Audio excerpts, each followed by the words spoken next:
السلام عليكم، مرحبا بكم معايا في قناتي وقناتكم عالم توريا المحيب. نتمنى تكونوا بخير وعلى خير وانتم تشاهدوا الفيديو. كي دايرين مع الحراره؟ بما اننا في هذا الفصل ديال الصيف كنبغيو دائما تحليات ونبغيو شي حاجه بارده.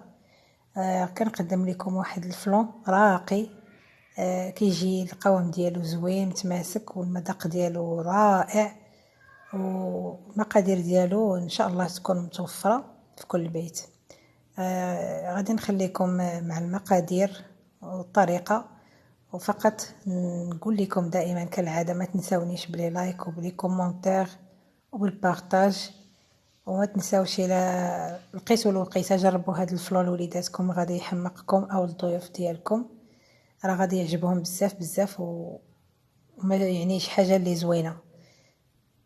المقادير ديال هذا الفلون كنحتاجو اول حاجه واحد 3 المعالق ديال السكر نديروهم في كاسرونه باش نحضروا الكراميل. انا هنا كانت سالات ليا الكراميل كنشريها واجده، ولكن هنايا حضرتها معكم. من بعد ما وجدت غادي نكبها في المول اللي غادي نحتاجو لديك التحليه او الفلون.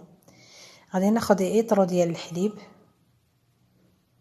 هنا عندي 6 المعالق صغار مع مرينش ديال السكر. هذا النوع ديال الفلون من الاحسن الى لقيتوه، راه متواجد يعني في الاسواق التجاريه. انا كناخذه من نادور، يعني هذا الفلون زوين، هذا الفلان تاع فلانشينو تاع مليليا، تقدروا تلقاوه في نادور، طنجة، تطوان. اللي ما توفرش عليه يعوضوا بالفلون العادي ديال درهم. هذا المكونات ديالو كيكون واحد المذاق اللي زوين. هنا عندي 4 ديال العلب ديال هاد البسكوي، انا كنفضل هذا النوع، هذا هينريس كيعطي واحد المذاق زوين. هنا عندي 3 ديال البيضات حجم كبير، الا كان البيض صغير نديرو 4 ديال البيضات. هذاك الفلون صراحه كيحمق، واخا نديروه غير بوحدو مع الحليب كيجي زوين. كيف قلت لكم انا كنجيبو من الناظور، وحتى هنا في المدينه ديال بركان كيجيبو واحد السيد كنتلاقاه عنده كناخذو عليه.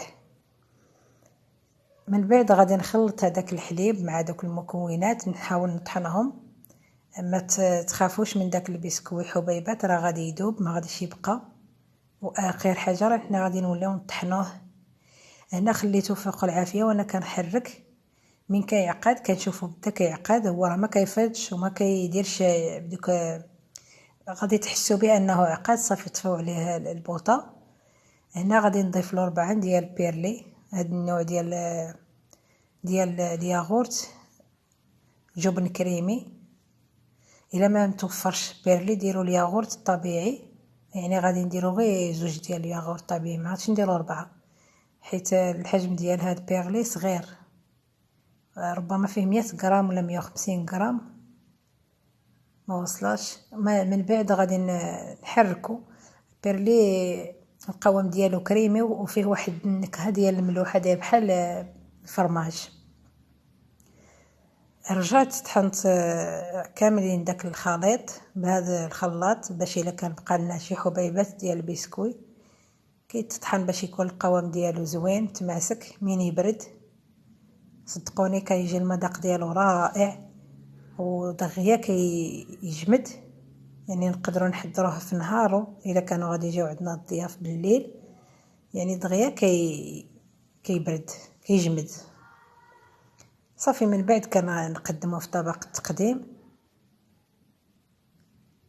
والتزيين حسب الرغبه، تقدروا ديروا مكسرات، تقدروا ديروا الشوكولاط محكوك.